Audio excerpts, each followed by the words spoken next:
राम मंदिर इन चांदी की ईंटों को बनवाने में कुल मिलाकर लगभग 2 करोड़ का खर्चा आया। इन ईंटों को राम मंदिर ट्रस्ट के महासचिव चंपत राय को सौंपा गया, जो मंदिर के परवल से जुड़े हुए थे, लेकिन उस समय उन्हें इस दान की कोई रसीद नहीं दी गई थी। उनसे कहा गया कि पहले ईंटों की गुणवत्ता की जांच की जाएगी, उसके बाद रसीद जारी की जाएगी। उन्होंने सोचा कि इसमें कोई समस्या नहीं है, इसलिए वे कुछ समय तक इंतजार कर सकते हैं। 6 महीने बीत गए, फिर वह 1 साल बीत गए, 2 साल बीत गए, 5 साल बीत गए, लेकिन 5 साल भी उन्हें उन चांदी की ईंटों की दान की रसीद नहीं मिली। लेकिन कहानी में एक और मोड़ था। कहानी का सबसे बड़ा मोड़ यह कि आज तक किसी की कोई ना ईंटों के बारे में कोई जानकारी मिली है। किसी को नहीं पता कि वे चांदी की ईंटें आखिर कहाँ गई। किसी को नहीं पता है कि वे चांदी की ईंटें आखिर कहाँ गई, और यह तो केवल एक मामला था। दाव किया गया कि यह कथित घोटाला इतना बड़ा था कि पिछले कुछ वर्षों में अयोध्या के राम मंदिर से नकद दान, सोने चांदी के आभूषण, बालियां, हार और अन्य बहुमूल्य वस्तुएं भी गायब हो गए।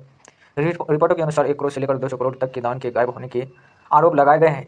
आइए आज के इस वीडियो में समझते हैं कि किस प्रकार भगवान राम के दान पर लोगों की आस्था से के साथ कथित रूप से खिलवाड़ किया गया और जनता को लूटा गया। जब लोग मंदिर में दान करते हैं तो नकद रसीद दान पत्र डोनेशन बॉक्स में डाल दी जाती है। पूरे मंदिर परिसर में ऐसे कुल 35 दान पत्र थे। जब दान पत्र भर जाते थे तो उनमें से निकाली गई नकद राशि लोहे के बक्सों में रखी जाती थी। इन बक्सों को ताला लगाकर ट्रॉलियों में रखा जाता था और लगभग 200 मीटर दूर स्थित तीर्थयात्री सुविधा केंद्र ले जाया जाता था। इस केंद्र के बेस्ट मैन एक गणनकत काउंटिंग रूम है, और जहाँ इन बक्सों में धनराशि निकाल कर उसकी गिनती की जाती है। वह नोट, सिक्के और आभूषण अलग अलग किले निकाले जाते हैं। गिनती पूरी होने के बाद नकद राशि को बैंक के बक्सों में रखकर उन्हें सील कर दिया जाता है। इसके बाद इन सीलबंद बक्सों को हर सुबह स्टेट बैंक ऑफ इंडिया के खाते में जमा करने के लिए भेज दिया जाता है। स्टेट बैंक ऑफ इंडिया के खाते में जब जमा कराया जाता है।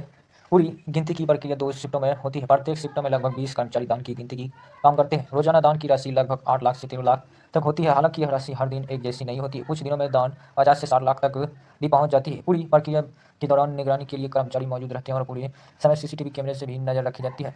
अब बात करते हैं कि बैंक की। यह पूरा पैसा श्री राम जन्मदिन भूमि तीर्थ क्षेत्र के बैंक के खाते में जमा किया जाता है। इस ट्रस्ट का गठन फरवरी 2020 में मोदी सरकार द्वारा राम मंदिर के निर्माण और प्रबंधन के लिए किया गया था।